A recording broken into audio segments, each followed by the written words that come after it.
Welcome to part two of using Microsoft Excel with Grasshopper. Again, all the files that I'm going to talk about here can be found on my website, www.henrygrossman.com, in the Design Research section under Tutorials. So what I'm going to do now, in part one I went over the basic operation of the custom Excel components, and now I'm going to use them in an example where I show how to get rid of the sliders from your Grasshopper definition. Because as you probably know, if you've been working with Grasshopper for any time, you get to a certain point when the sliders become so unwieldy, and you need to replace them with something much more manageable. So I have here a definition that creates a very simple massing for a tower.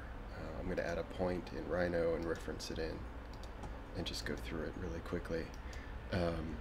So there's 5 basic parameters. There's a building height, which you can see there, and then there's a rectangle at the base that has a width and a depth, and then a rectangle at the top that also has a width and a depth, right? And I loft between the two, and and that's how we get this massing.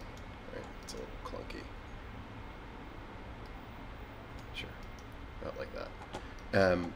So right now this is all driven by sliders. And what I want to do is I want to get rid of all the sliders so that I can drive it from Excel. So I have here the read Excel components that I wrote and that I went over in part 1 of this tutorial.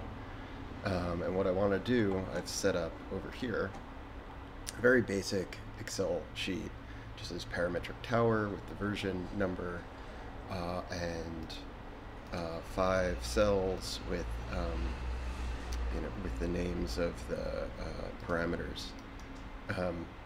So I want the one that will read a column, and I'll copy it out of here and just paste it in here.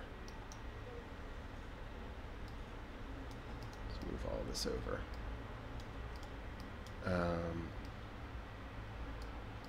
And I want to transpose. I'll just start by transposing the values I have now. So the width and depth at the base are 90 and 40. 90, 40. I've set up my Rhino file to work in feet. And at the top it's 40 and 32. So 40 and 32. And then the building height is 79. Let's make it 80. Why not? Okay, so I can start reading from column C, row 4, and that's going to be my building height. So row 4, column C. Alright, and you can see the A, B, C, D. Right, this is just reading down the column in Excel. 80, 90, 40, 40, 32. Right, 80, 90, 40, 40, 32. So I can now just start getting rid of my sliders.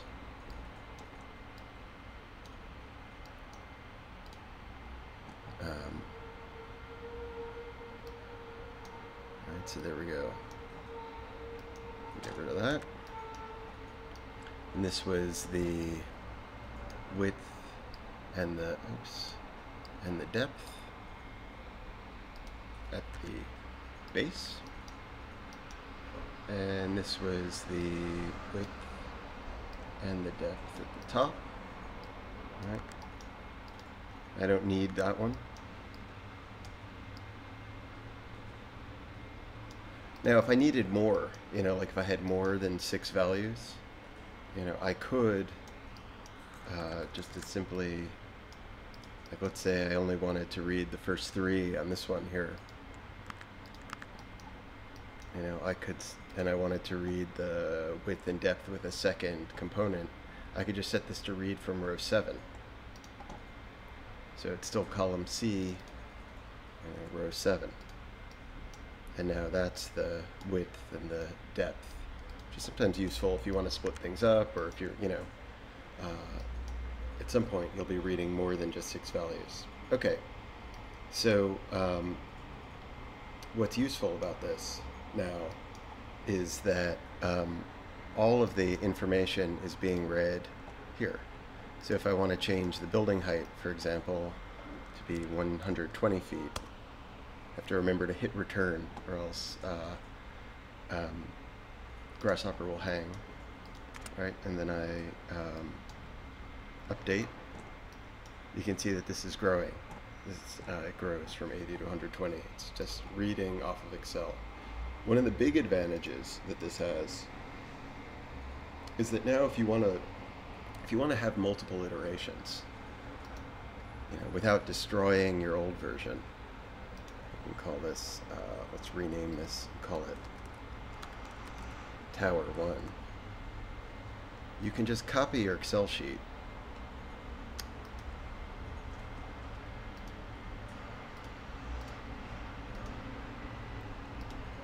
Tower 2.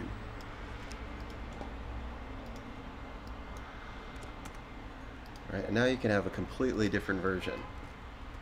Right, this is 80 and that's 60, and let's say this is 25 and that's 50. Right. And so now, since Tower 2 is the active worksheet here, when I recompute,